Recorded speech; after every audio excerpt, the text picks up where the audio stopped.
Class 9 के गति chapter को मैं आगे बढ़ा रहा हूँ। तो आज गति का ग्राफीय निरूपण कैसे हो। सबसे पहले हमें ग्राफ की क्यों ज़रूरत होती है। देखिए, ग्राफ से किसी भी चीज़ के बारे में हम आसानी से जान सकते हैं।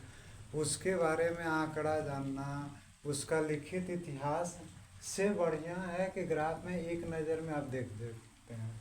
जैसे मान लीजिए भारत और पाकिस्तान के बीच क्रिकेट मैच का एक आंकड़ा को ग्राफ में हम बताएं तो इस ग्राफ से तुरंत आपको पता चल जाएगा कि किसका रन रेट ज़्यादा था, कौन ज़्यादा रन बनाया, कितने ओवर में बनाया, एक झलक में पता चल। इसलिए ग्राफ से हम बहुत आसानी से देख सकते हैं। लेकिन 9 क्लास में आपको गति का ग्राफीय निरूपण में दो चीज़ दिखाना है, एक दूरी समय ग्राफ और दूसरा वेग समय ग्राफ। देखिए, ग्राफ दिखाने के लिए आपको दो भौतिक राशि चाहिए। जैसे इसमें रन और ओवर था, तो इसमें दूरी और समय है। एक्स अक्ष समय होता है, वाई अक्ष दूरी होता है। और चाल का मतलब क्या होता है, दूरी बटे समय।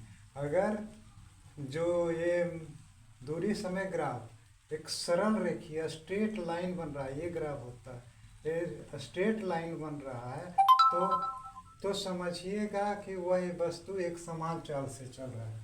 और यदि ग्राफ अरेखीय है, मतलब वह कोई रेखा नहीं बना रही है, तो इसका मतलब है उसका चाल निश्चित नहीं, असमान चाल से।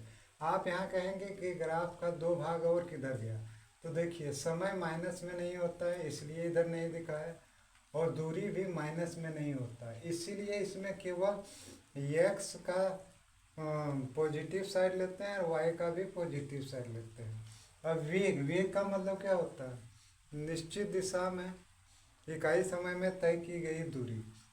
अब वेग समय ग्राफ कैसे दर्शाएंगे, तो देखिए वाई अक्ष वेग होगा और एक्स अक्ष समय होगा, ठीक है। अब यहाँ ध्यान दीजिए कि यदि वेग के सीधे रेखा जाती है, तो इसका मतलब हो गया कि वह एक समान त्वरण से एक समान वेग में गति कर रहा है। यह जो छायांकित क्षेत्र है, यह उसके द्वारा तय की गई दूरी, ये टाइम है, ये तय की गई दूरी बताता है। यहाँ देखिए, यहाँ आप देख रहे हैं, इसमें आप देख रहे हैं कि वेग एक समान नहीं है, बढ़ रहा है ना, तो नहीं, कम से ज़्यादा हो रहा है। तो यहाँ वस्तु जो है एक समान त्वरण है, त्वरण तो सही एक समान रूप से है, लेकिन वेग उसका एक समान नहीं है, तो इसीलिए लिखे एक समान त्वरित वस्तु का असमान वेग। और यहाँ जो क्षेत्र मापा गया है, इस क्षेत्र दर्शाया गया है, इसको हम लोग दूरी कहते हैं।